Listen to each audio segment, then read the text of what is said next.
दृश्य। शहर से बाहर सड़क पर महंत जी और दो चेले बातें करते हुए आ रहे हैं। बच्चा नारायण दास, यह नगरी तो तुमसे बड़ी सुंदर दिखाई देती है। देखो कुछ भिक्षा मिले तो भगवान को भोग चढ़ाएं। नगरी तो बड़ी सुंदर दिखाई पड़ती है, भिक्षा का सुंदर में तो बड़ा ही आनंद है। बच्चा गोवर्धन दास, जी गुरुजी। तुम पूर्व की ओर जाओ, मैं और बच्चा नारायण दास पश्चिम की ओर जाओ। जो आपके गोवर्धन दास जाता है। अरे भाजी वाली, भाजी क्या भाव दी? भाजी टका से अरे मिठाई वाली, मिठाई क्या भाव दी? वाह वाह, बड़ा आनंद है, सब टका से। बच्चा, इस नगरी का क्या नाम है? और यहाँ के राजा का? वाह, अंधेर नगरी, चौपट राजा, टके से भाजी, टके से राजा।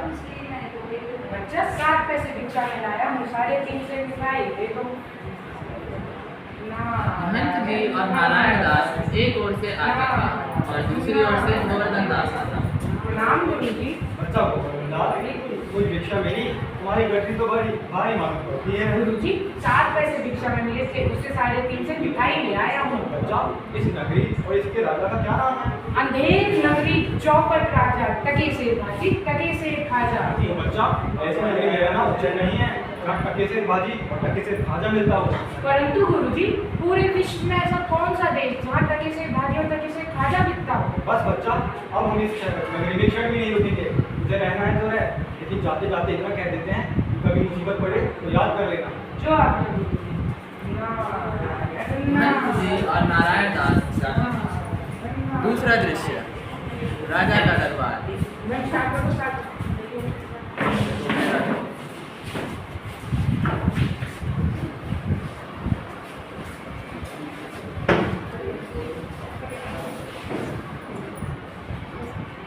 दुहाई महाराज, दुहाई।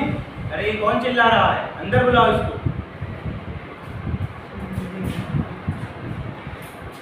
महाराज, टुल्लू बनने की दीवार अच्छा, कल्लू बनने की दीवार गिर गई, तुम्हारी बकरी मर गई। महाराज, कल्लू बनी को पकड़ कर लाओ।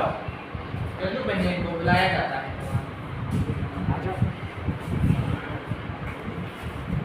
प्रणाम महाराज। क्यों भाई कल्लू, तुम्हारी दीवार कैसे गिर गई? उसकी बकरी मर गई। महाराज, इसमें मेरा कुछ दोष नहीं, कारीगर ने इस दीवार बनाई की गिर गई। अच्छा, कल्लू को छोड़ो, कारीगर को पकड़ कर लाओ। कारीगर को लाया जाता है।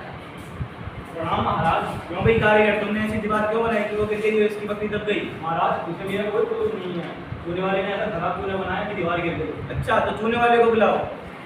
इसी प्रकार चूने वाले को बुलाया जाता है। वह कहता है कि बिजली ने चूने में पानी ज़्यादा डाल दिया था, इससे चूना कमजोर हो गया। तो उसके कहने पर राजा बिजली को बुलाने का आदेश देता है। बिजली को लाया जाता है। बिजली बोलता है कि कसाई ने मसाले इतनी बड़ी बना दी थी, इसमें पानी ज़्यादा आ गया। फिर कसाई को बुलाया जाता है। कसाई भी ये कहता है कि इसमें इसका कोई दोष नहीं, गड़रिये ने इतनी बड़ी ब्रेड बेच दी कि मसक बड़ी बनी। फिर गड़रिये को बुलाया जाता है।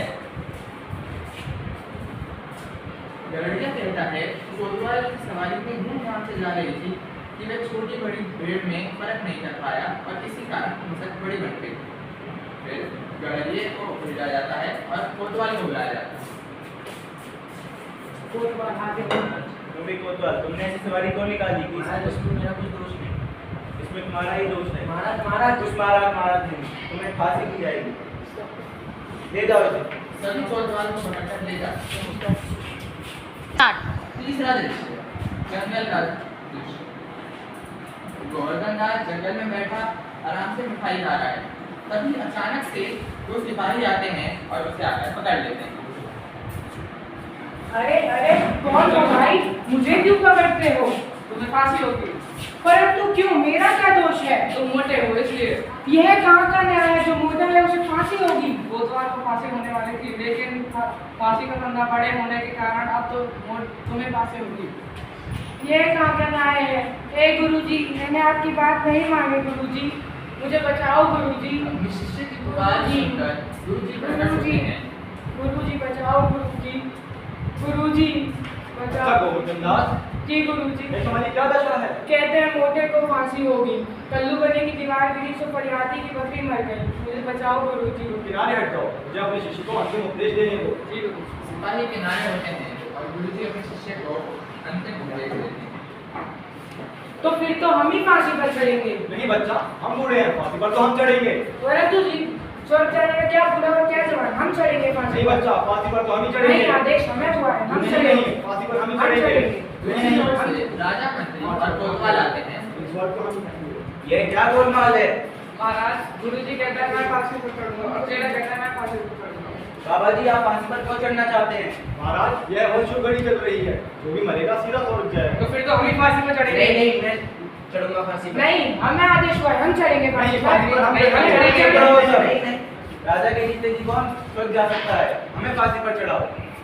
राजा के आदेश के अनुसार उन्हें फांसी पर लटका दिया जाता है। पलटा गिरता